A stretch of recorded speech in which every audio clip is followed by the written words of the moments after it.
यह श्री राकेश तिवारी द्वारा लिखित एक ऐसा यात्रा वृत्तांत है। डोंगी में यात्रा की शुरुआत दिल्ली की एक छोटी सी नहर ओखला हेड से शुरू होती है। मंजिल कोलकाता में हुगली नदी है। 1976 में की गई 62 दिनों की अपनी इस यात्रा को लेखक राकेश तिवारी ने 30 साल बाद एक किताब के रूप में प्रस्तुत किया। करेंगे किताब पर बात, लेकिन उससे पहले अगर अभी तक आपने हमारा चैनल सब्सक्राइब नहीं किया है तो कर लीजिए। मैं हूं ओशी और आप देख रहे हैं बुकबाज।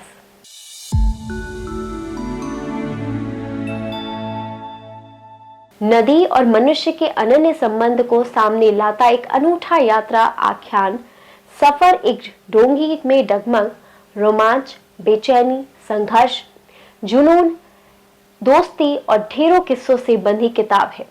यह वृत्तांत एक ऐसी जुनूनी युवक का है जो पहले तो तैरने को नौकायान से ही डरता था, लेकिन बाद में उसने दिल्ली के ओखला हेड से कोलकाता तक के डोंगी में जलमार्ग सफर तय किया। राकेश तिवारी जहां जहां से गुजरते हैं वहां के लोग संक्षिप्त इतिहास, चटपटी बातों का वर्णन करते हैं। एक विशेष बात यह भी है कि हर स्थान की बोली का वर्णन भी वैसे ही उसी तरह करते हैं। अवध के इलाके में अवधी, बनारस में ठेठ बनारसी बोलते हैं, आगे भोजपुरी, राजस्थानी, सारी बोलियों को वर्णन में बेहद रोचक तरीके से करते हैं।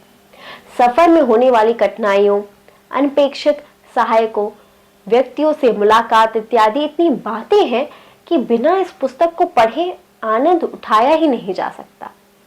छोटी छोटी बातों का वर्णन, रास्ते में मिलने वाले लोगों से मिलने का ज्ञान का वर्णन, साथ देने वाले मित्रों का वर्णन, कहीं किसी बात में तिवारी जी झुकते नहीं हैं। यात्राएं लुभाती हैं, यात्राएं सिखाती हैं, यात्राओं का अपना ही रोमांच होता है, जबकि वह योजनाबद्ध तरीके से तयशुदा रास्ते से की जाती है। सपना संजो लेना एक बात है, उसे धरातल पर लाना दूसरी बात है। नाव को लेकर चलना, उसमें सैकड़ों ईमेल खर्चे और दूसरे इंतजाम, ये सब हो चुकने पर भी यात्रा न हमेशा सुगम रही, न हमेशा मनोरम। मृत्यु से आसपास होती रही तो कभी नजारे में नजरों का बांध लिया। जब थक कर मनोबल टूटने लगता है तब अन्य लोगों को द्वार की गई प्रशंसा याद कर मन को बढ़ावा दे लेती है। यह महान लोगों की प्रेरक कथाएं याद कर लेते हैं। लेखक का स्वास्थ्य भी गहन रहा, जिसके कारण यात्रा विवरण रोचक बना रहा। लेखक जहां जहां रुके वहां का आंखों देखा हाल के साथ इतिहास, मिथक आदि कथाएं भी सुनाते चलते। सफर एक डोंगी में डगमग एक ऐसी ही वृत्तांत है। पुस्तक के नाम से ही संकेत मिल रहा था कि ये सफर डोंगी में बैठे हिचकोले खाते नदी के लहरों को निहारते बीतेगा। वास्तव में मन और आंखों की सुंदरता से ही इस बात का एहसास होने लगता है कि यात्रा रोमांचक होगी। जैसे जैसे हम आगे बढ़ते गए, यात्रा रहस्य और रोमांच से घिरती जाती है। इस रहस्य और रोमांच से भरा सफर काफी सुंदर, अच्छा लगता है। नदी की रुख, डोंगी की क्षमता, नदी का बहाव, हवा का रुख और यात्रियों की हिम्मत को एक साथ लयबद्ध करके ही इसे महसूस कर सकते हैं।